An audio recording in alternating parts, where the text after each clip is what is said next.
Grief 4 को हटा दिया जाता है या कुछ पाबंदियों को छूट दी जाती है, क्या कहेंगे इसके? नहीं, आज माननीय सुप्रीम कोर्ट में सुनवाई हुई, तो सुनवाई में माननीय सुप्रीम कोर्ट के कुछ ऑब्जर्वेशन थे। जैसे ही CAQM से हमें कुछ डायरेक्शंस आएगी, क्योंकि राइटिंग में जब तक अनटिल अनलेस जो डायरेक्शंस आएगी अकॉर्डिंग वी विल कंप्लाई।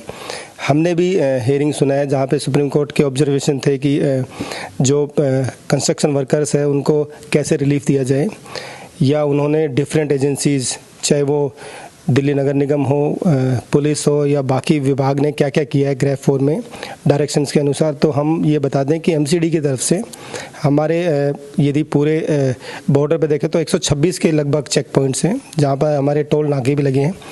तो हमने टोल का जो हमारा मैन पावर था उसके साथ साथ अपने JEs भी पोस्टेड किए, ताकि जो भी सुप्रीम कोर्ट की डायरेक्शंस थी उनको अच्छी ढंग से कंप्लाई कर सकें, और let the order be come from CAQM। Accordingly हम जो अपने ग्राउंड स्टाफ को इन्फॉर्म कर देंगे कि अकॉर्डिंगली आप एक्ट करें। ग्रेफ 4 में कुछ रिस्ट्रिक्शंस होती है विद रिस्पेक्ट टू कंस्ट्रक्शन या बाकी चीज़ें, BS4 या BS6 की कौन सी व्हीकल्स अलाउड है नहीं अलाउड है। ऐसे ही द ग्रेफ 3 या ग्रेफ 4 जो भी नियम डिपेंडिंग की एयर क्वालिटी क्या होती है और CAQM का क्या निर्देश होता है। तो यदि ग्रेफ 4 से ग्रेफ 2 आता है तो कंस्ट्रक्शंस कौन कौन से परमिसिबल है, कौन कौन से व्हीकल्स अलाउड है या क्या एक्टिविटीज़ है, तो वो डिटेल्ड गाइडलाइंस CAQM ने भी और DPCC ने हमें दी हुई है। हमने भी अपने जो फील्ड स्टाफ है, हमारे एक्सियंस है, JEs है या सैनिटरी इंस्पेक्टर्स है, उनको अपडेट किया है। और जैसे माननीय सुप्रीम कोर्ट का भी और CAQM का भी ये निर्देश है कि जितना हम लोगों को अवगत करा पाएंगे, क्योंकि बहुत लोगों को पता ही नहीं होता, कई बार जैसे इतने कोर्ट कमिश्नर्स लगे हैं तो उनका भी यदि फीडबैक लें, लोगों को पता ही नहीं था काफ़ी चीज़ों का। तो चालान इज़ नॉट अ सोल्यूशन जो हम मानते हैं, लोगों को अवेयर करें और अवेयरनेस के बाद जो उसको डिफ़ॉल्ट करता है definitely he should be penalise. तो अवेयरनेस पे हम फोकस करें, और दोनों ही हमारे डिपार्टमेंट इंजीनियरिंग और डैम्स दोनों को डायरेक्शंस हमने फील्ड लेवल के ऑफिसर्स को बता दिया कि क्या क्या जो CAQM की डायरेक्शंस है ग्रेफ 2, ग्रेफ 3, ग्रेफ 4 में क्या क्या करना है।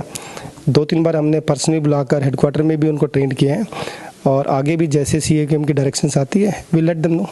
एक आखिरी सवाल लूँगी सर, स्मोक गन भी लगाए जाते हैं 7 मंजिला इमारतों के ऊपर या उसके ऊपर ओवरब्रिज वगैरह के ऊपर, इसके ऊपर क्या?